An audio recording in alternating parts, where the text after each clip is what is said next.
マリメッコと行った。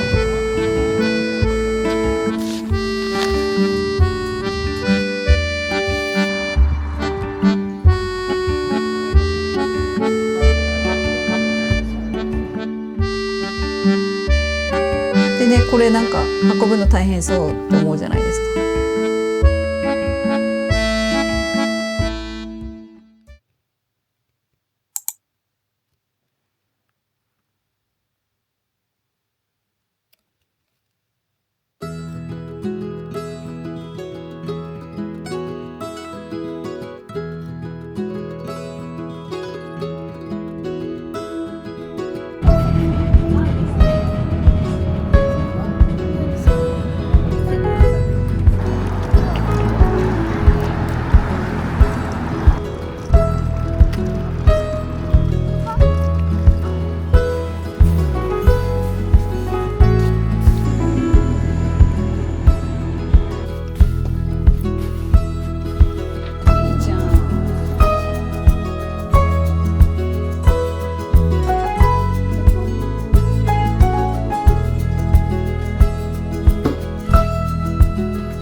で土曜日からは2泊3日2人と別れて、私は単身エストニアに向かったわけなんですけど、電車に乗ってヘルシンキに移動して、でスウェーデンに行った時のタリンクシリアラインのフェリー乗り場とまたちょっと別の乗り場だったんですよね。ヘルシンキからエストニアのタリンに行く港が。なので初めてだったので結構時間に余裕を持って移動したんですよ。なのでヘルシンキに到着してからフェリーの出港が夜8時だったんですよね。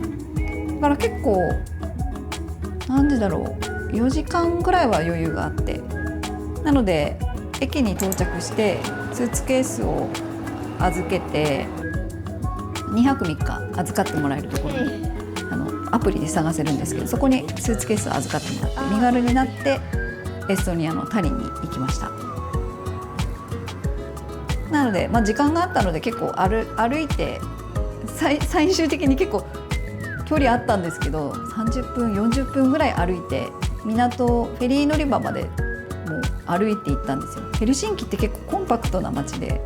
歩いて割と観光できるし楽しめるんですよね。で気候も良かったし日も長いので、歩いて移動したんですけど、でその途中で飲みの市やっててそこはねでも現金払い、大体現金払いって、フィンランドとエストニアはユーロなんですよ。スウェーデンはスウェーデンクローネなんですけど、でユーロは1万5,000円分ぐらい持ってたので、ユーロも使い切って帰ってきたいなと思っていたので、飲みの市で少し使ったんですけど、でもねフィンランドの飲みの市も結構安くはなくて、なので、どっちかっていうとスウェーデンの方が安かったかな。フィンランドの飲みの市は結構業者さんっていうか、一般の人もいたと思うけど、一般の人でも割とお値段は高めだった気がします。ヘルシンキ市内だったっていうのもあるし、やっぱりもうちょっと地方に行けばガラクタ市みたいな感じですごい安く売られてるかもしれないんですけど、いい値段で、そんなに買ってないんですけど、飲みの市でこちらのトートバッグを購入したんですね。ここに全然ピントが合わないんですけど、マリメッコっていう文字と、反対側にイッタラという文字が入っていて、イッタラとマリメッコのダブルネームのトートバッグなんですよ。でこれいろいろ調べてみたんですけど、多分これ非売品というか販売されてたものではなくて、このマリメッコとイッタラのコラボシリーズみたいのがあって、それが発売された時のノベルティなんじゃないかっていう AI の見解ではそういう見解でした。でね続きがあるんですけど、この柄すごく私にとっては親しみのある柄で、実はこのプリマベーラっていう柄のこのお皿がまさにそのさっき言っていたマリメッコとイッタラのコラボのお皿なんですよ。でこれね11年前に初めてフィンランドに行ったんですけど、その時に買ったものなんですよ。だから11年越しに別々の場所でコラボしちゃったみたいな感じ。可愛くないですか？これ緑ですけど、こっちは青でね。だからもしかしたらこのシリーズが出た時にノベルティとして配られていたトートバッグなのかもしれないっていう感じ。はっきりしたことは分かりませんが、ちょっといろいろ調べてみたけど出てこなかったんですよね。でも作りはねこれキャンバス地でできてて、結構しっかりした作りのトートバッグなんですけど、これとこれを一緒に持ち歩くってことはないと思うんですがね、こう並べるとすごいめちゃくちゃ可愛いと思って。なので、飲みの市もねいろいろぐるぐる見たんですけど、結構高いなと思ってこれだけ購入しました。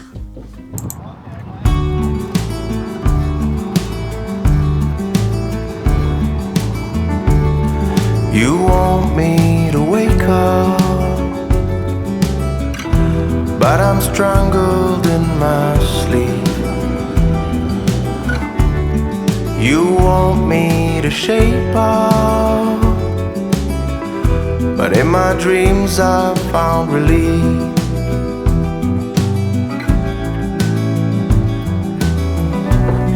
You want me to wake up, but I've been out for so long. Got plugs in my ears, got plugs in my soul.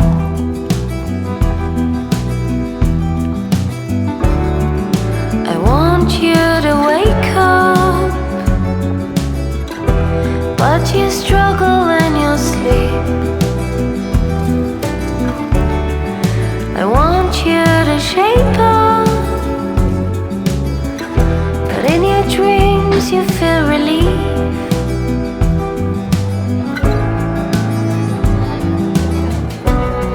I want you to wake up,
海を渡ってエストニア・タリンに行ったわけなんですけど、やっぱり海を渡ると結構雰囲気が全然、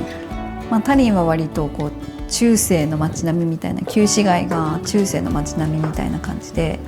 すごくフォトジェニックな街で、こう街歩きをして写真を撮るだけでもすごく楽しいところだったんですけど、